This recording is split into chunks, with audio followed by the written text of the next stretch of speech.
Why should it matter that diplomats like Richard Holbrooke are no longer around on the world stage? George Packer will be here to talk about his book, Our Man, Richard Holbrooke and the End of the American Century. Wondering whether you should be in therapy? Author Lori Gottlieb, a therapist herself, may well persuade you. She'll be here to discuss her new book, Maybe You Should Talk to Someone. Plus, we'll talk about what we and the wider world are reading. This is the Book Review Podcast from the New York Times. I'm Pamela Paul.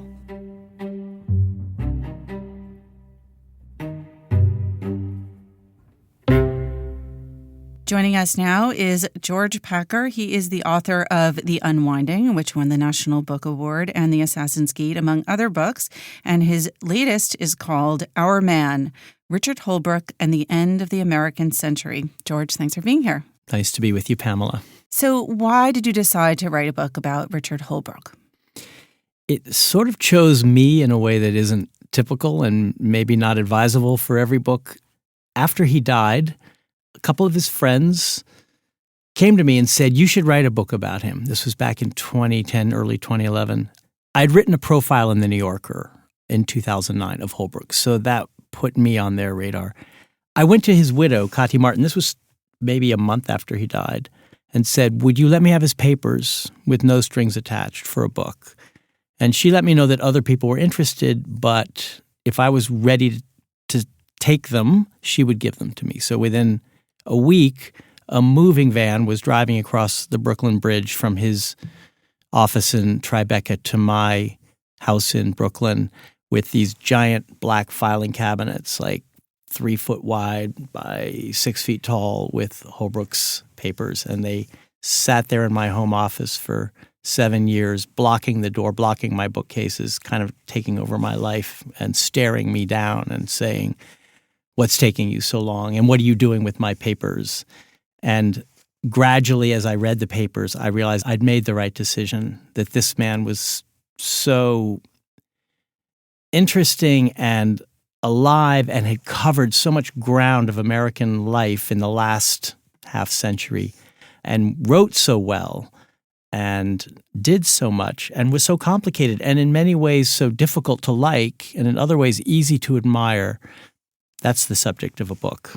Okay, so many things in there. I want to get back to that huge mass of papers that you had to go through. But even the form of biography is not something that you had done before. You sort of do these kind of much larger scale. I mean, The Unwinding is a book about essentially America at a certain moment in time. The Assassin's Gate about Iraq. Yeah. Did you hesitate? Is this the right form for me? Yeah, very much. I'm not a biographer, and I really wasn't interested in writing a conventional biography. This is a mid-level diplomat whose name was pretty quickly starting to fade in most people's minds, and how do you write about him? You don't do it by describing every course he took in high school and all the things that his parents did before he was born. I didn't quite know how to do it. And then one day I was driving, literally driving, and I heard in my head, Holbrooke, yes, I knew him. And I had no idea what that was, where it came from, but I liked it. And I thought that voice could tell this story in a way that I would want to write it and people would want to read it. More intimate, more novelistic. You've written 2 novels before. I've written 2 novels, which are long forgotten. So I am not a novelist. I'm maybe a failed novelist, but I am a nonfiction writer who loves fiction and writes with fiction in mind. Mm-hmm. This is all scrupulously checked and as factual as I could make it, but I wanted it to read like a novelistic biography in which you're hearing a yarn from a narrator who seems to just know it all. You don't quite know how this narrator knows all the stuff. I don't talk about the interviews or the research. It's just the story, the way a novel tells a story. There are a few things that you do that kind of break somewhat the rules of biography, or at least the conventions. But since you brought up that line that came to you in the car, and since it is the line that opens the book, can you read from that opening paragraph to the book? Holbrooke, yes, I knew him. I can't get his voice out of my head. I still hear it saying, "You haven't read that book? You really need to read it."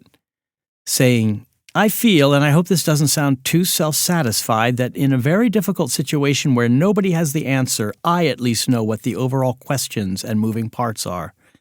Saying, gotta go, Hillary's on the line. That voice, calm, nasal, a trace of older New York, a sing-song cadence when he was being playful, but always doing something to you, cajoling, flattering, bullying, seducing, needling, analyzing, one-upping you, applying continuous pressure like a strong underwater current, so that by the end of a conversation, even 2 minutes on the phone, you found yourself far out from where you'd started, unsure how you got there, and mysteriously exhausted. So there are a few things that you do in there that automatically kind of mark it as different from a traditional biography. There's that first person in there, and later you refer to the reader directly. You do this thing in the next chapter where you kind of skip over his childhood, essentially. I asked the reader's permission, do you mind if we hurry through the early years? Most readers think, please. So did you decide to do that right away? Once I had the narrator's voice, I thought, this gives me a lot of freedom. I can make asides, I can comment, I can talk directly to the reader, I can skip, change the pace, create a kind of intimacy with the reader, and yet also bring in history and context and politics, but do it like an aside in a conversation rather than forcing 10 pages of potted history on Vietnam or on Bosnia for the reader who doesn't really want that or maybe knows it or doesn't want to know it. Instead, it's done like someone talking to you and giving you asides about what's going on. I mean, you establish two relationships in that opening paragraph, the relationship between the narrator and the reader, and also the relationship between the narrator and Holbrooke. Yes. So as you said, you did know him. Did you first meet him for that New Yorker profile in 2009? I think I met him a little earlier, and we were sort of socially acquainted. He knew everyone, right? He knew everyone. He knew people in Hollywood, people on Wall Street, people in foreign countries. I mean, when he died, he seemed to have about 100 appointments on his calendar that he couldn't make. And I have a line, by dying, he stood up 100 people, including me, because he had an appointment with me on his calendar. He cultivated journalists. He used journalists. Journalists used him. It was all very transactional. But I wouldn't say I was a friend. The narrator is a bit of an invented voice because it seems as if the narrator has known him all this time and has a kind of familiarity and maybe is someone older than me, someone who lived through all this. Without making any claims that are false about the narrator, you get the feeling that this narrator somehow just knew Holbrooke all along. And I just felt I needed that voice to tell the story with the authority and the intimacy and maybe even the fun, the pleasure that I wanted to give the reader. It seems like it's also a way in which to evoke the world in which Holbrooke operated, the kinds of relationships he had with people. Exactly. This is a portrait of an era as well as of a man, and a man who embodied the era, which I think of as the end of the American century, the years from Vietnam to Afghanistan, when essentially our role as the leader of a certain world order had come to an end, and Holbrooke came to an end at the same time.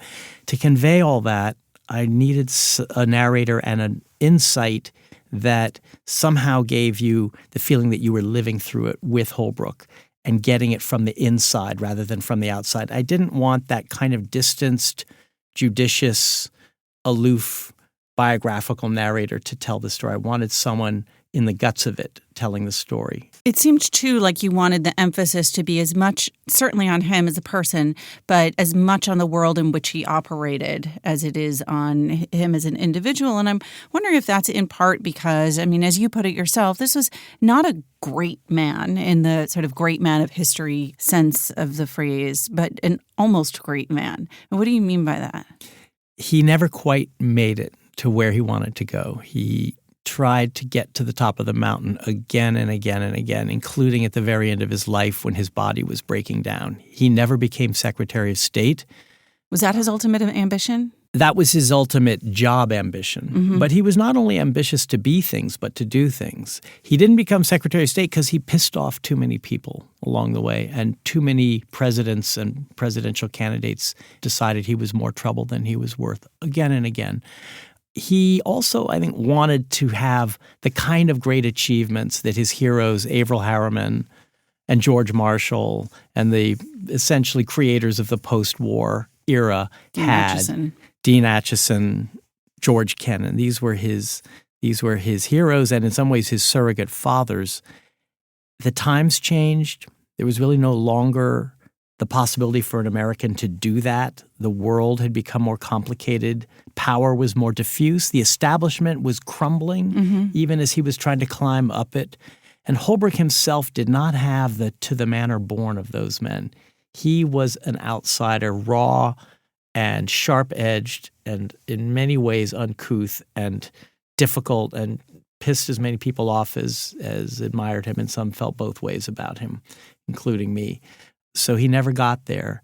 And so you can't say he was one of the great men, which was a phrase he embraced. But I think that gives a biographer an advantage.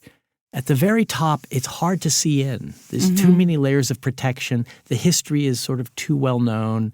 The stories have been told. But someone a step or two below who's fighting like some character from a 19th century novel to get to the top and never makes it, you have this transparent view of what the world he lived in was like, the world of power, of government, of Wall Street, of the media, of New York society, because there's something almost naked about it. He's not hidden. His insecurities, his ambitions, his appetites, his ideals are all transparent. And because he isn't a settled figure in history, I was able to, I think, to get deeper inside those alleyways of power than you normally are able to get when you're writing about someone who's already famous. All right, so since he isn't necessarily already famous, or perhaps the extent to which he was maybe slightly forgotten now, we don't have to go into nursery school, but give our listeners a sense of sort of what was his life path? How did he first come to prominence? How did he get into government? I think the interesting thing about his background is he was the son of Jewish refugees from Hitler and Stalin, who then erased their Jewishness. So he grew up without any sense of being Jewish. And in fact, some of his closest friends didn't know he was Jewish until they were all 50 years old.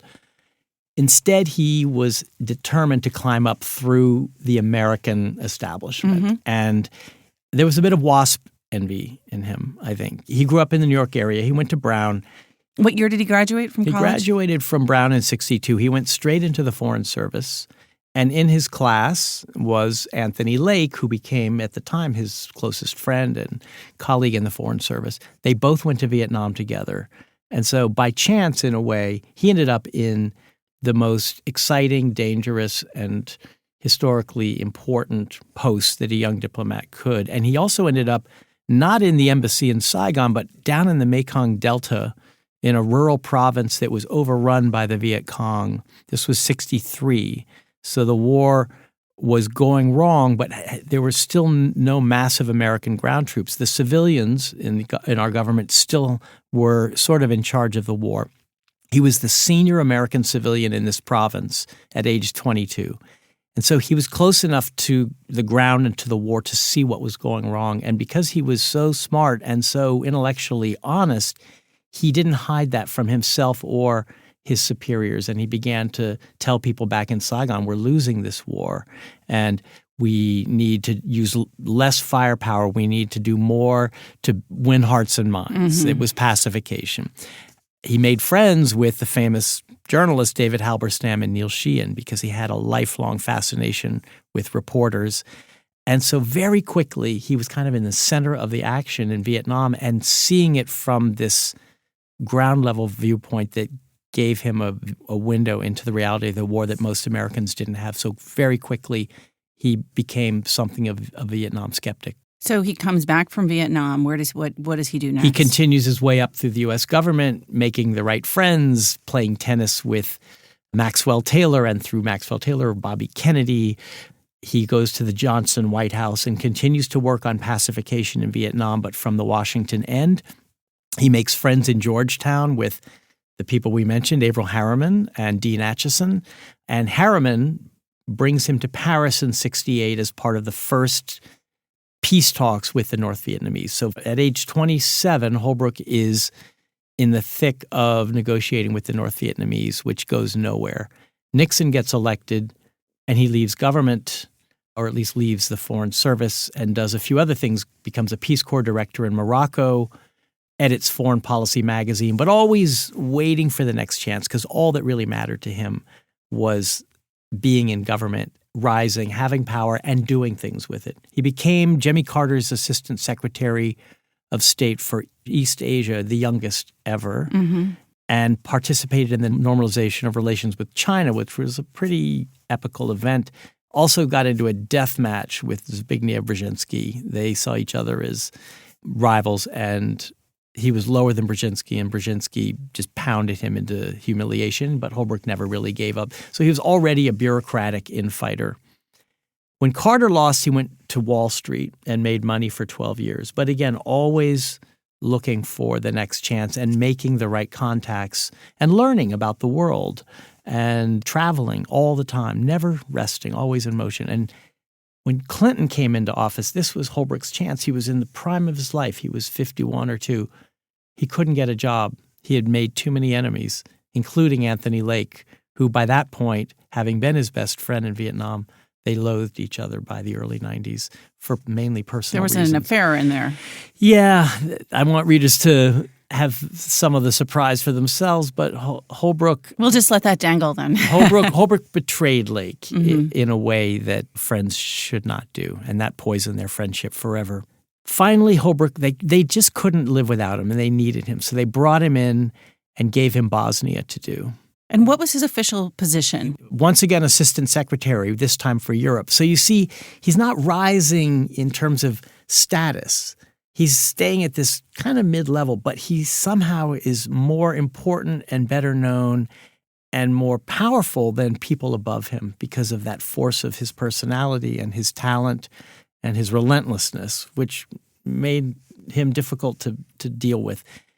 But Bosnia became his passion. He went there as a civilian and got into Sarajevo and saw the siege and what it was doing to this multicultural city and to its people. And he never really lost that sense that we Americans had to be involved and had to try to stop the war. And in the end, he did. He was the chief negotiator who brought the war to an end in 95 in the Dayton Peace Accords. And that was his greatest achievement.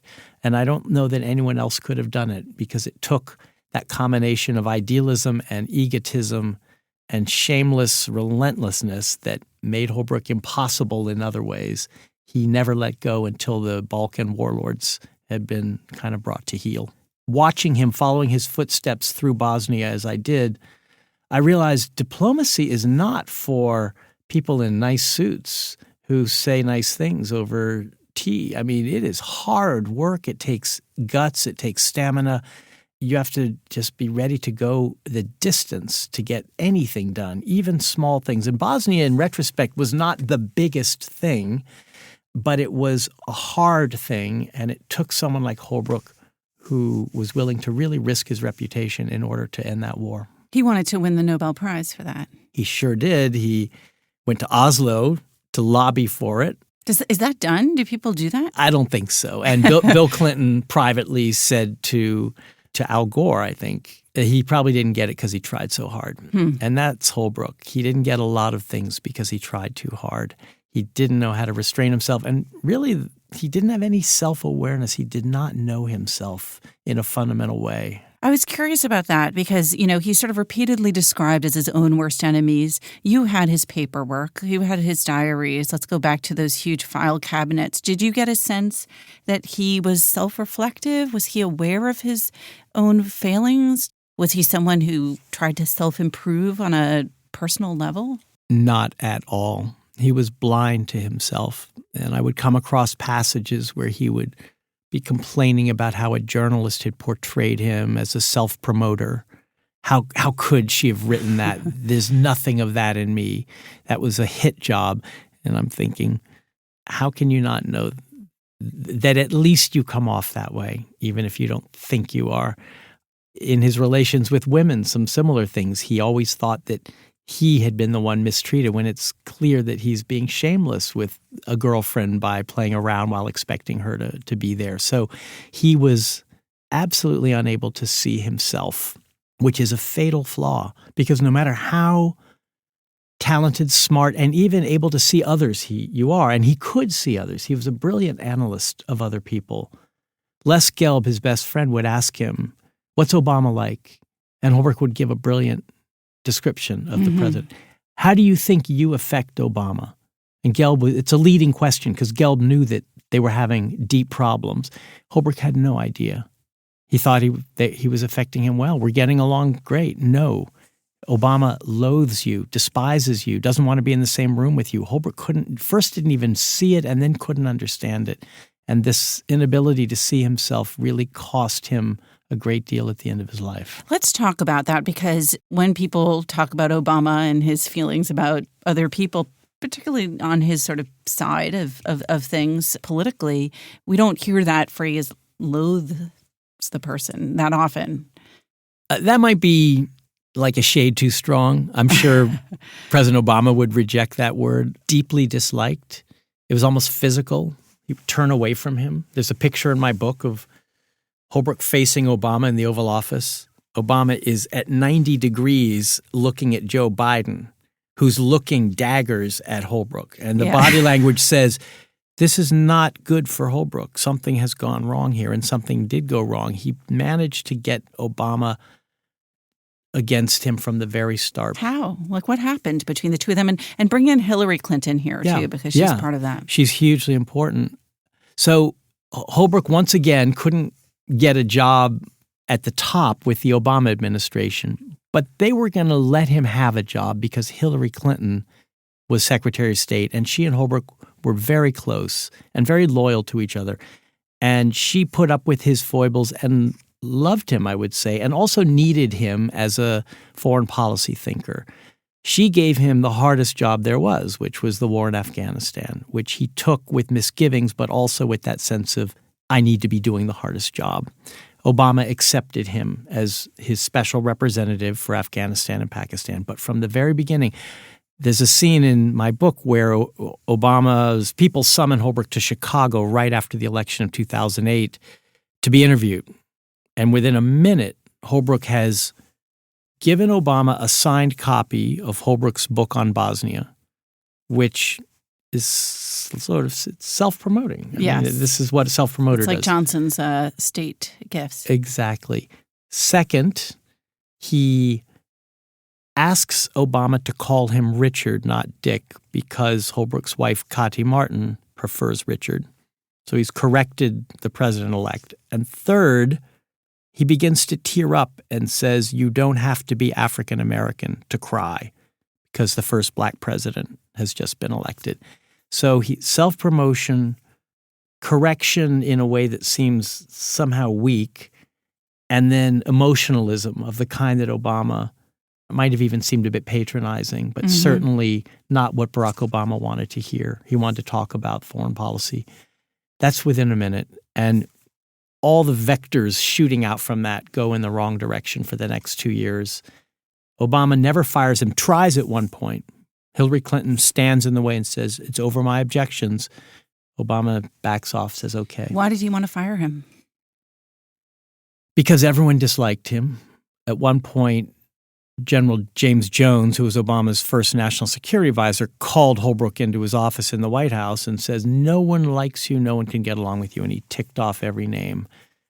Petraeus, Gates, Bob Gates, Secretary of Defense, Biden, the vice president, and on and on and on. Maybe one person had warm feelings for Holbrooke. So, and he was also, I would say, not succeeding at his job. What was he doing at this point? He was supposed to be managing essentially our diplomacy in the region, in Pakistan and Afghanistan. Well, that's easy. Simple, and all the easier when you've alienated your counterpart in Kabul, President Karzai, which Holbrooke did by being nakedly maneuvering to get him out of office. It failed and was sort of left a lame duck and unwanted by the Afghan government.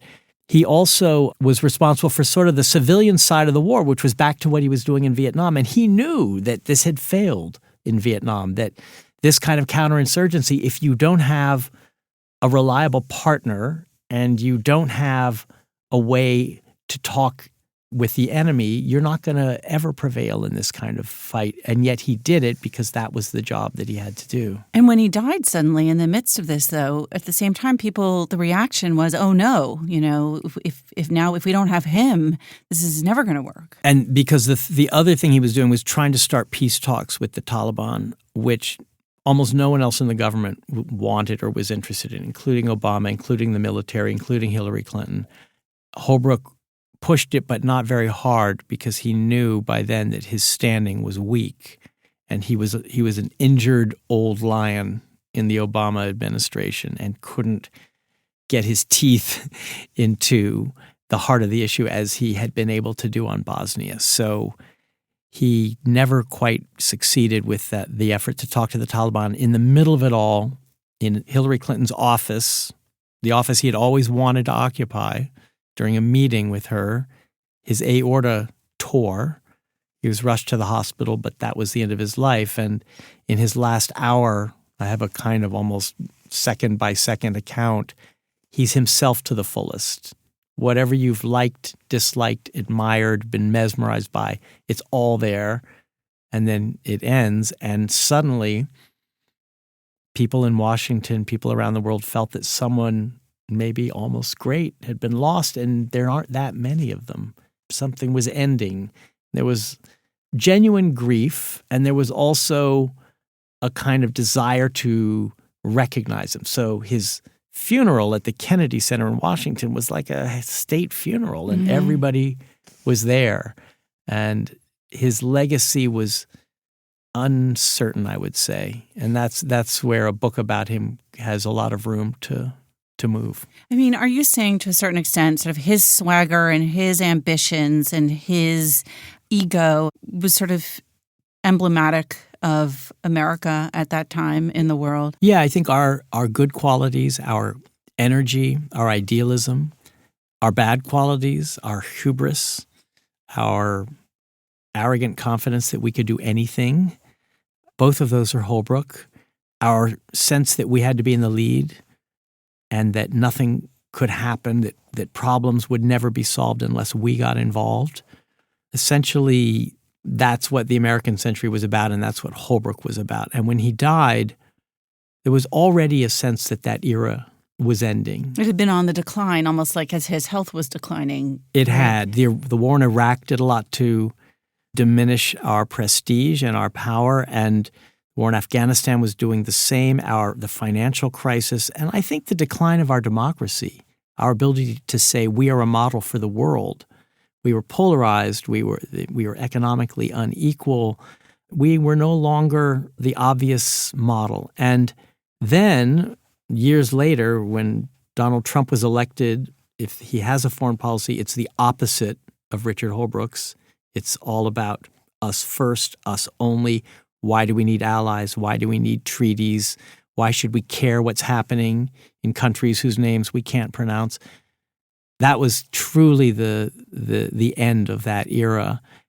I guess it's not worth asking whether there are any Richard Holbrooke sort of around in the current administration. But I mean, can you imagine? Can you imagine what he would have made of all of this? He would hate it. He would be appalled by it. I think he wouldn't have understood it because it's the opposite of everything, not only that he did and believed, but that made him. I mean, the era that made him, that post-war period when we were in the lead and were creating an order that other countries could benefit by, was over. And nothing like it seems to be alive today under Donald Trump. He wouldn't have understood Trump. I don't think he could have maneuvered against him. I think he would have felt that he didn't recognize the world anymore, which is how a lot of people feel. So the question is whether that's for the better or the worse. I don't want to assume it's all for the worse, because there were a lot of wrongs during the Holbrooke era and the era of American supremacy. Vietnam, Afghanistan, Iraq, you could go on.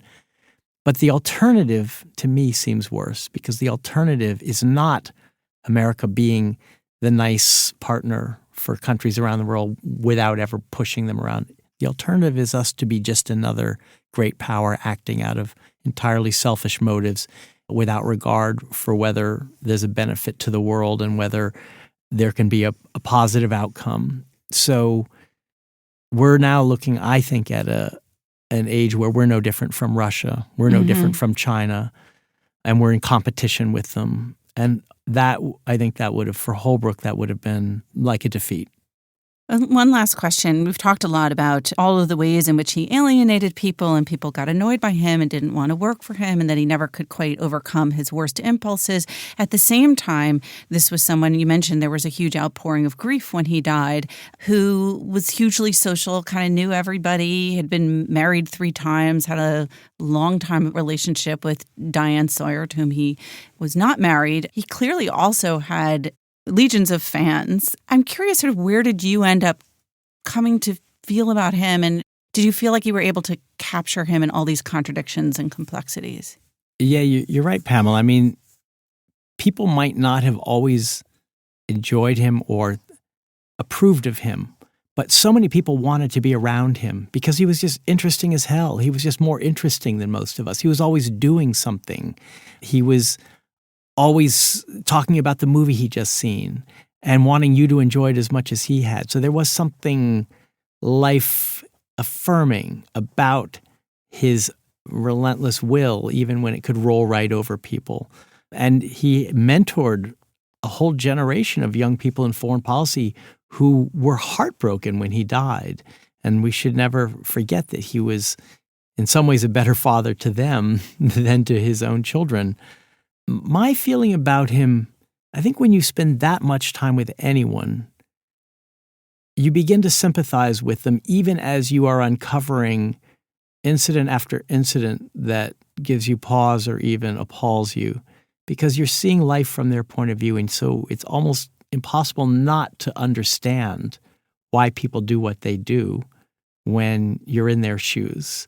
And I had the privilege of being in Holbrooke's shoes, or as close as I could get, for the years it took me to write this book, to read his diaries, to read his letters. And even though I'm nothing like him, I am utterly alien to him and he's alien to me. He's, to me, a wonderful character. And I got to understand that character and to write about that character. And so I think, like a novelist, you love your characters. This is not a novel, but I had that feeling of this man is such a big character, and in some ways the good and the bad are equally satisfying and pleasurable if you get to write about a person like that. Well, and apparently a pleasure to read. Our review by Walter Isaacson is, I would say, an unqualified rave, almost, I don't even know what to compare it to. Everyone wanted to read this book after reading this review, so congratulations on the book. Thank you, Pamela. And the book, again, is Our Man, Richard Holbrooke and the End of the American Century by George Packer.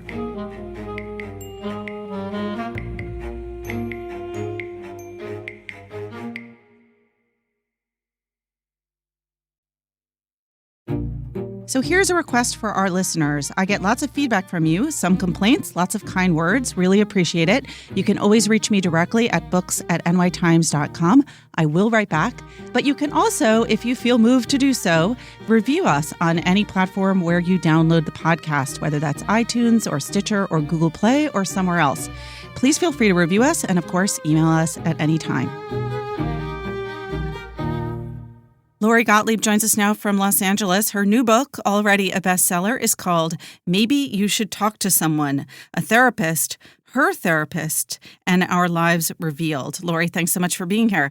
Thanks so much for having me. So this definitely does deserve that sort of 3-part subtitle, because it really is like 3, possibly 4 books in one. You know, it's a memoir. It's a little bit self-help, but not in an overly self-helpy way. It's a book about sort of how therapy works. And then it's a lot of stories of people that you have treated, about yourself, about your own therapist. Did that structure come to you from the beginning, or how did you get there? Originally, I wanted to bring people into the therapy room, and I was going to tell the stories of the 4 patients that I tell in the book. But then I thought I was going through some upheaval in my own life at the time, and I felt it would be almost disingenuous not to include my story. So I become the fifth patient in the book.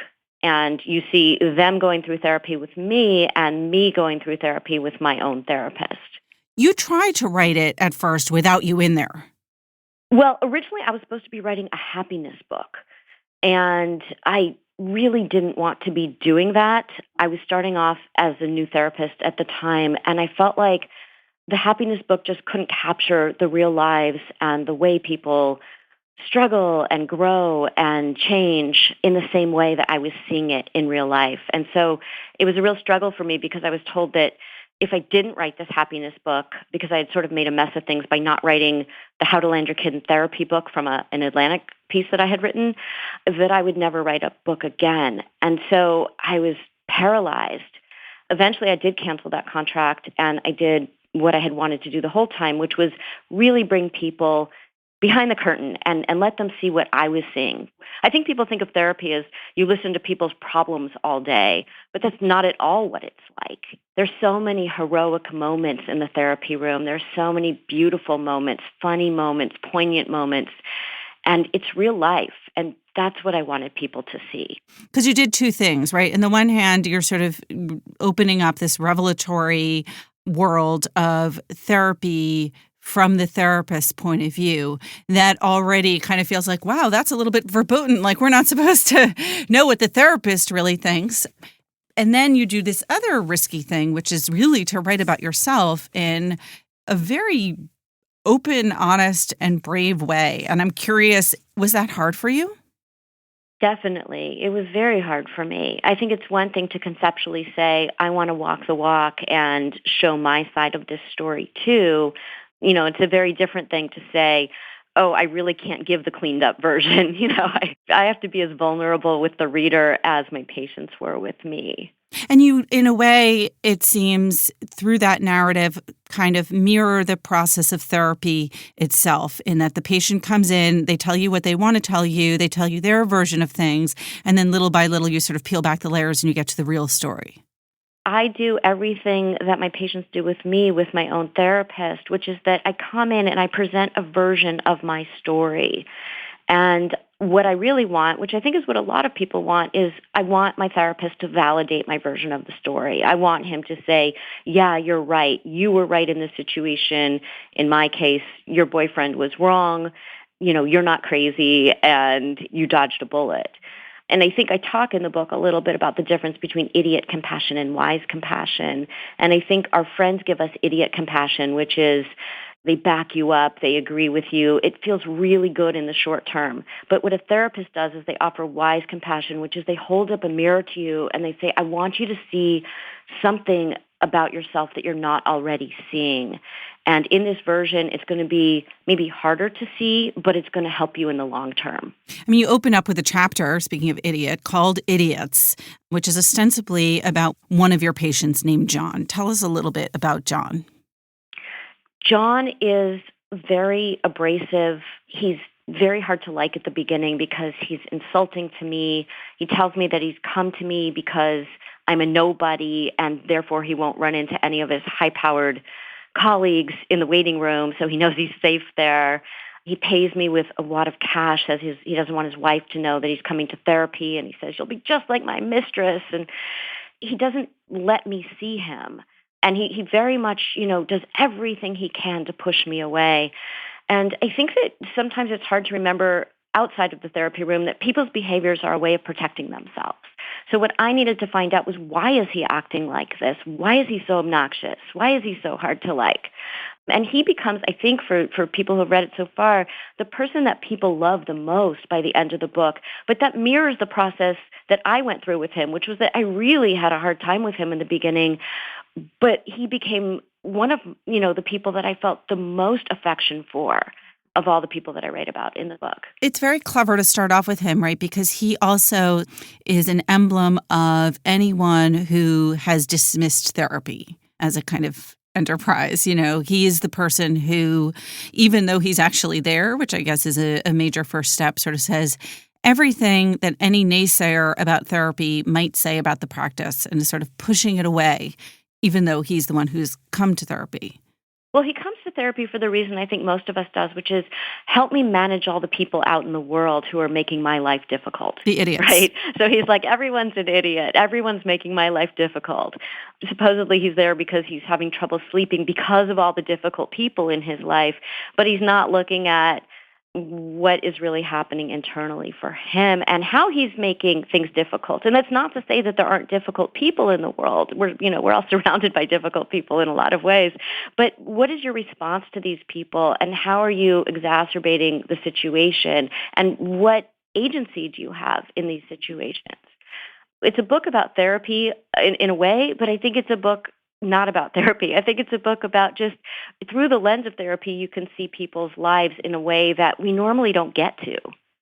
His story also mirrors your own story in that you decide near the outset of this book to go to therapy yourself after not having gone since your training as a therapist.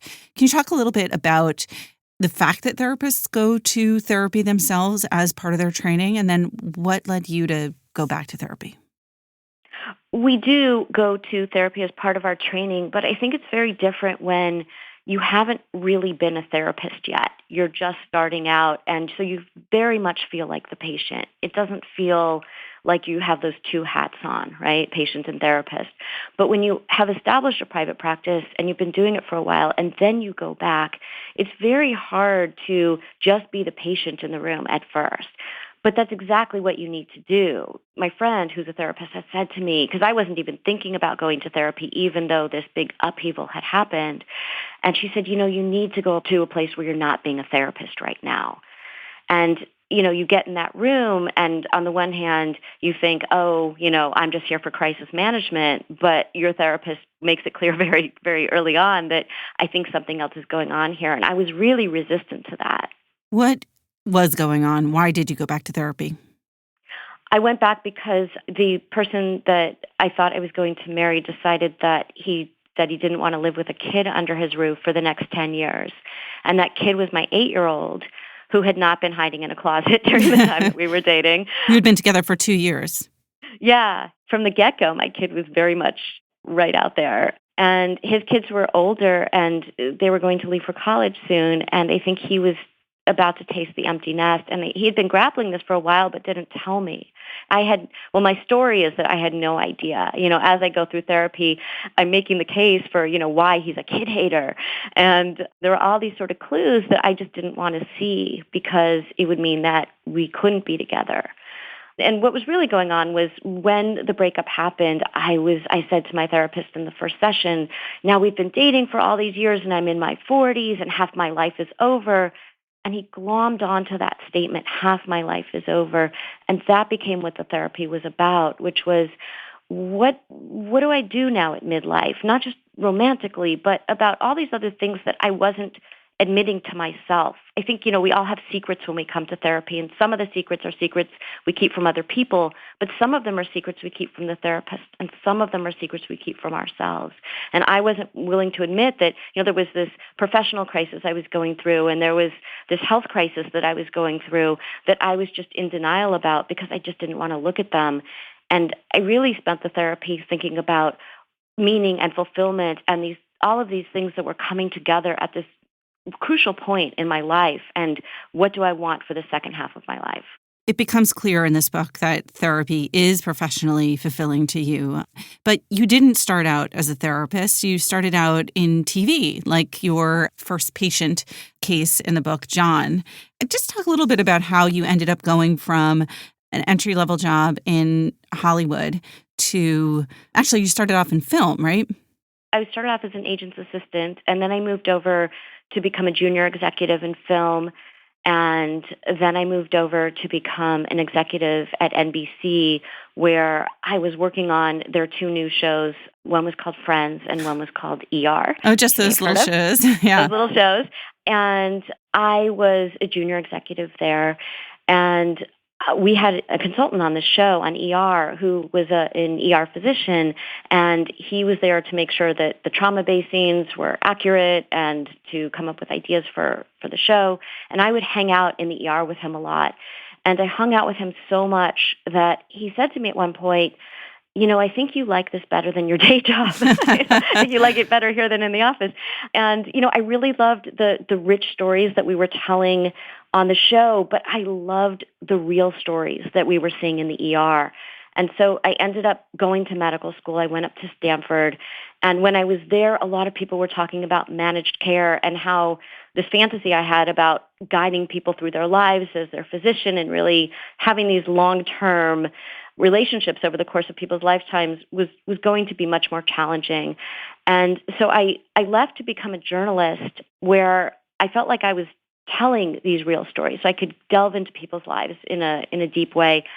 But then I had a baby, and the UPS guy would come with all these deliveries because of all the baby supplies, and I really needed adult humans to talk to. I'd kind of detain him and say, "How about those diapers? And do you have kids?" And he'd back away to his big brown truck.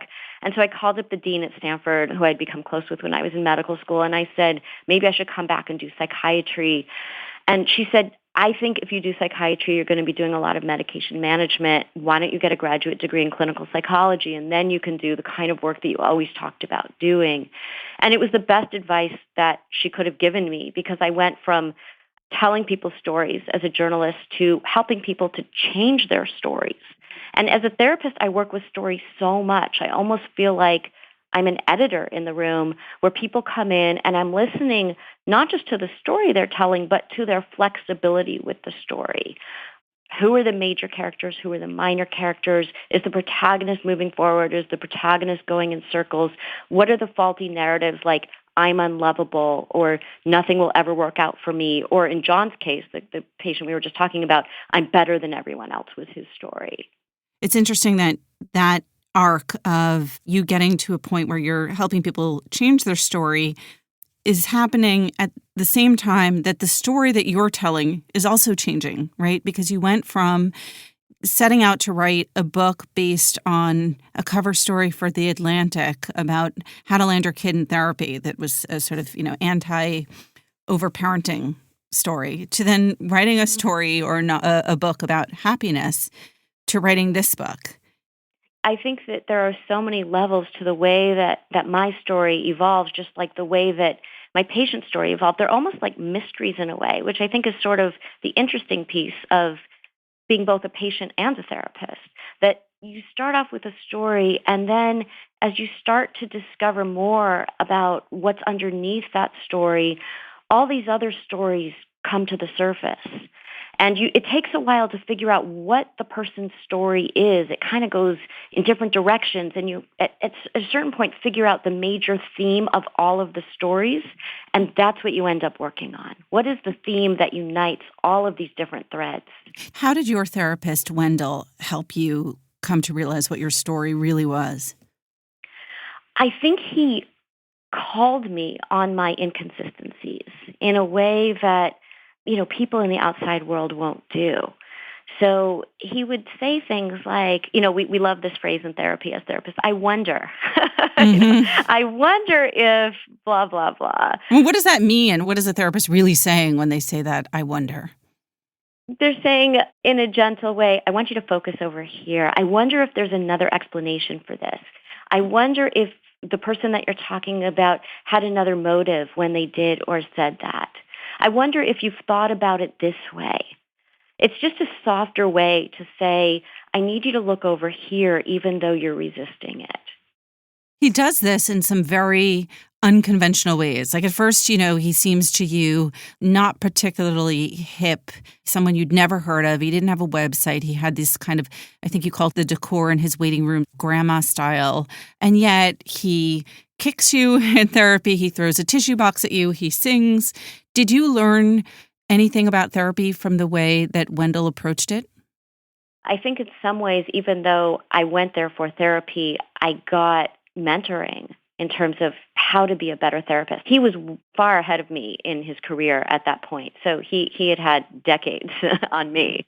And when you're training in therapy, I think you learn a very specific way of being in the room, which is helpful in terms of helping you to have some structure around starting out.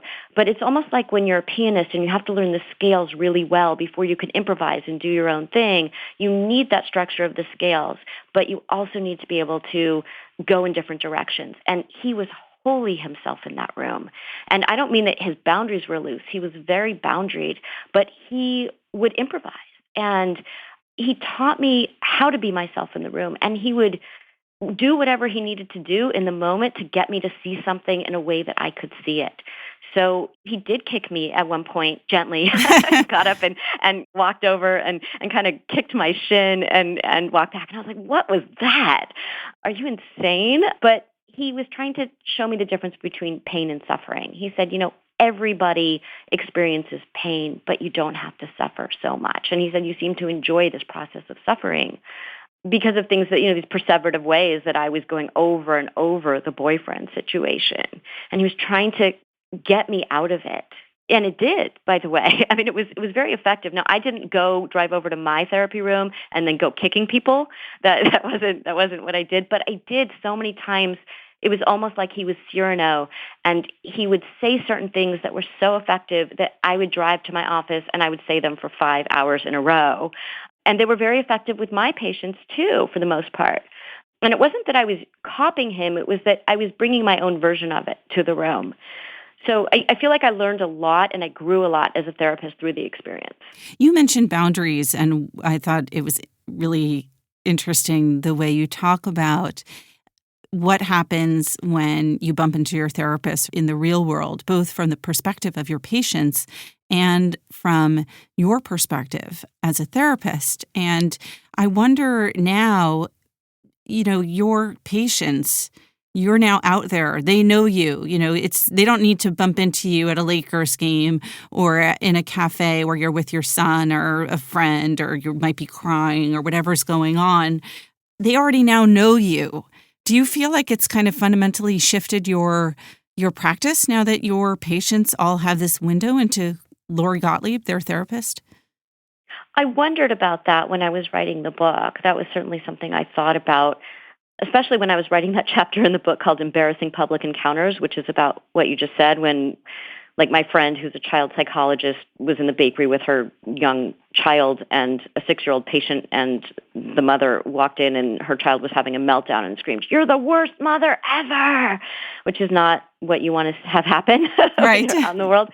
So that was very revealing for her. I think that what I'm revealing goes farther than that, of course. And some people have brought it up, since I've been seeing people and the book is out. But I think it's brought up these really interesting conversations, not about me, but about them. And I think it's deepened the therapy. I think in a lot of ways it's given them permission to reveal even more of themselves with me because of how much I revealed. Have you gotten emails, phone calls from prospective patients now who say, "I've read your book and I want you to be my therapist"? Yes, that is a really unintended consequence of the book because in some ways I felt like nobody's going to want to come to me for therapy once they know all of this stuff about me.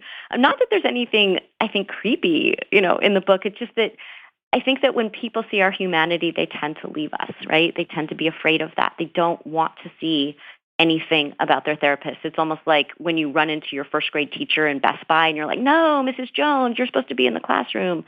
I think they don't want to see us in any other context. But weirdly, my practice is full right now. It had been before the book. And now I keep getting requests for people to come in for therapy, which is interesting, which I think is gratifying in the sense that I think that people are more open to seeing therapists as real people and wanting that. I don't think people want to come to see a brick wall or a robot. They want to go see a real person. Well, this book is definitely about real people, Lori, including you. So thank you very much and congratulations. Oh, thanks. I loved having this conversation with you, Pamela. The book is called Maybe You Should Talk to Someone by Lori Gottlieb.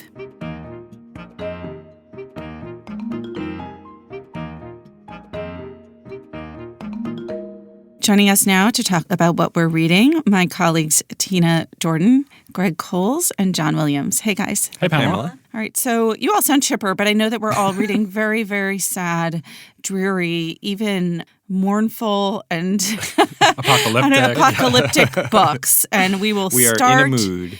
With Tina. What are you reading? So I'm reading a book called Black Death at the Golden Gate, The Race to Save America from the Bubonic Plague by David K. Randall, who I think is a health reporter for one of the wire services. And it's actually not as dreary as I think some of the books that the rest of you are reading. It's more a medical detective story. I was describing it yesterday to John as a mashup of Eric Larson and Richard Preston, who wrote the Hot Zone, the Ebola book. And it starts in 1899. When the bubonic plague is broken out in Honolulu. And that puts officials on edge because they know that San Francisco is the next logical place for it to spread, so they're actually looking for it. And sure enough, the first case is in 1900, and it's a Chinese immigrant whose roommates, panicking, basically take him to the coffin shop and leave him. But so what happens next is interesting, and it's really sort of told from the point of view of a doctor who was the city's chief quarantine officer. And he was fighting business interests. Basically, San Francisco business did not want to hear that the bubonic plague was coming. There was also, a lot of xenophobia because Americans believed that certain races carried this disease. But this quarantine officer, his name was Rupert Blue, understood or realized that it was rats. And so he went on this huge rat eradication journey. And actually, it's because of him, probably, that only hundreds of people died and not thousands. But Randall's just one of these writers who can take primary research, historical primary research, and just turn it into narrative. And I kind of love that. I love that too. I have so many questions. Okay, ask. Wait, was Honolulu wiped out? Honolulu, bad things happened in Honolulu, yes. And it didn't spread beyond San Francisco thanks to this? There were some other cases in California, yes, but it was very minor. Interestingly, after the earthquake in 1906, there were more cases because, of course, the rats came out. Yeah, the rats exactly. came out, exactly. Well, Tina, your book at least has a happy ending. True. I'm afraid mine might not. I know, even more death. I don't even on a larger scale. John, what are you reading? I am, for some reason, I decided this week at bedtime, given the unremitting news, etc., to pick up Elizabeth Kolbert's The Sixth Extinction as my bedtime reading. What were you thinking? Well, what does that direction steer into the skid? Is that what they say or whatever it is? I guess I'm just, how bad can it get? So I'm fairly early on, but Kolbert, if you know her from The New Yorker, is a really great science writer and writer about environmentalism. And this is about the fact that we are in the midst of this sixth great extinction of species since the beginning of recorded life on the planet, and that this is an incredibly rare thing we're living through, which at least makes it very interesting, even if it's tragic. It's kind of insane that we're alive to see this, but of course we're responsible for much of it. The one thing I'll read is just this quote from a herpetologist in Houston who she's talking about the Panamanian golden frog, which is this kind of great-looking little guy and gal who are going extinct. And the guy at the Houston Zoo who's in charge of, or one of the people in charge of trying to protect them and get them going again, says, we've got to hope that somehow it's all going to come together. We've got to hope that something will happen and we'll be able to piece it all together and it will all be as it once was, which now that I say it out loud sounds kind of stupid. So that's the general tone of the book so far. Greg, steer us out of the skid. I can't really steer you out of the skid. Pamela was shocked recently to learn that I had never read To Kill a Mockingbird. And I still have not read To Kill a Mockingbird. God. And I I'm haven't not either. Reading To Kill a Mockingbird. But I have returned to What's another wrong book. with you guys? It was never on the syllabus. I felt like I knew it. I'd kind of absorbed it. And so I didn't feel a need. There's another book like that that's very much part of the culture and the cultural conversation that I've never read and that I feel like I owed it to the book to finally go back and see what it's all about. And that is Margaret Atwood's The Handmaid's Tale, which is having a real cultural moment right now with the TV show and they've just announced an opera adaptation.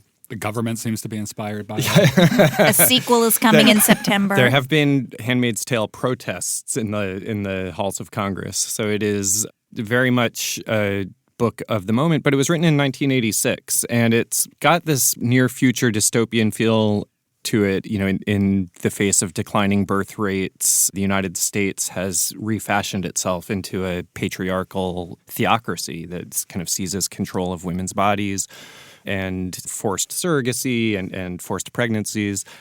And yet, Margaret Atwood has said that everything in the book was taken from actual things that were going on, that she didn't invent any of it. So it feels like a future thing and a dystopian thing. But in fact, she's putting her finger on stuff that was actually going on. It's part satire.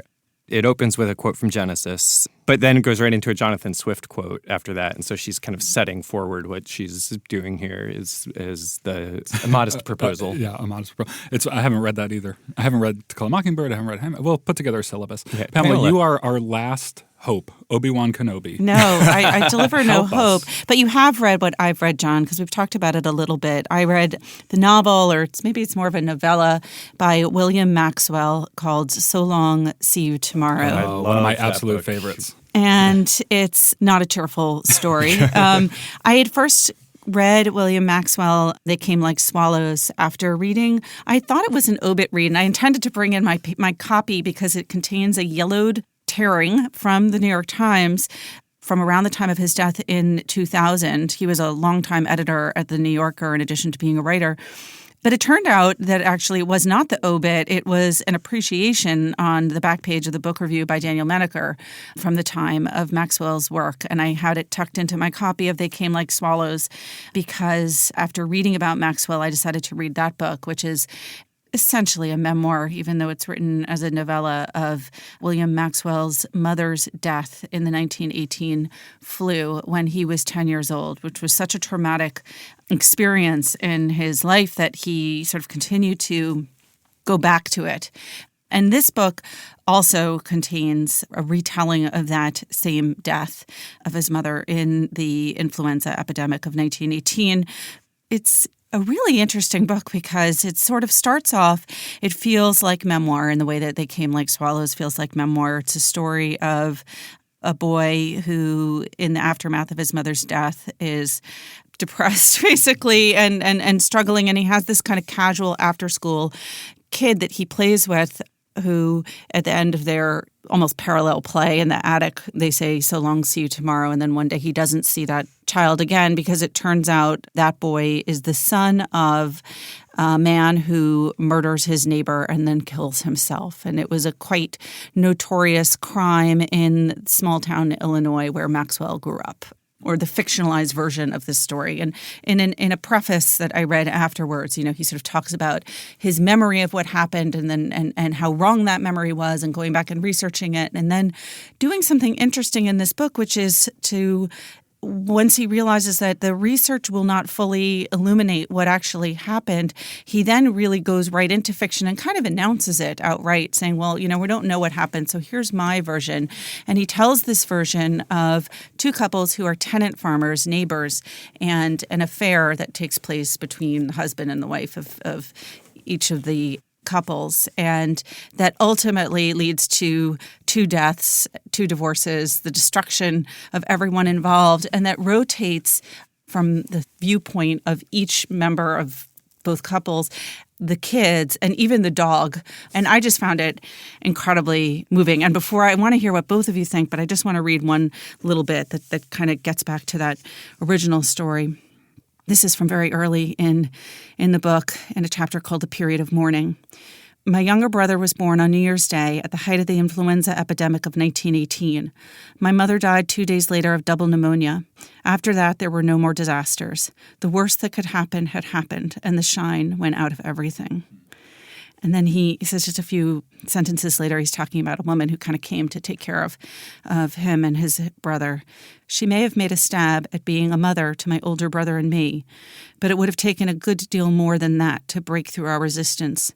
We knew what we had had and were not going to be taken in by any form of counterfeit affection. I do remember that line about the shine to things.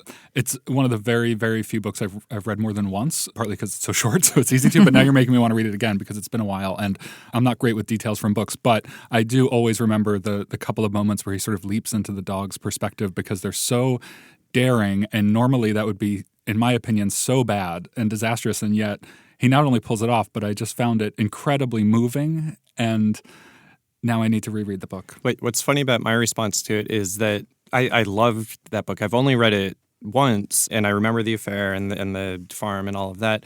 But this speaks to the power of criticism and reading it as a group. What I remember most is the dog, because John talked about it while I was reading the book. He said, really? "Oh, the dog," and so now that's what sticks in my head. Well, my reading experience, I was reading it over the weekend at an indoor water park in the Poconos, which was like the most incongruous place to read it. And I was sort of going between that and doing some research for a writing project. And as part of this research for the writing project, I was reading some D.W. Winnicott about sort of the true self and the false self, and that the true self really only comes out with adults when playing. And I thought, why am I sitting here reading this like very, very mournful story when I could be in my bathing suit on one of those water slides, like having a great time? Pamela, that's what makes you a reader. Books I over guess water so. slide every time. That's right. Maybe that is my true self. All right. So let's run through those books again. Tina? I'm reading Black Death at the Golden Gate, The Race to Save America from the Bubonic Plague by David K. Randall. Greg? I'm reading The Handmaid's Tale by Margaret Atwood. I'm reading The Sixth Extinction, An Unnatural History by Elizabeth Kolbert. And I talked about So Long, See You Tomorrow by William Maxwell. Thanks, guys. Thanks, Pamela. Remember, there's more at nytimes.com/books, and you can always write to us at books@nytimes.com. I write back, albeit not right away. The Book Review Podcast is produced by Pedro Rosado from Headstepper Media with the great help of my colleague, Don Williams. Thanks for listening. For the New York Times, I'm Pamela Paul.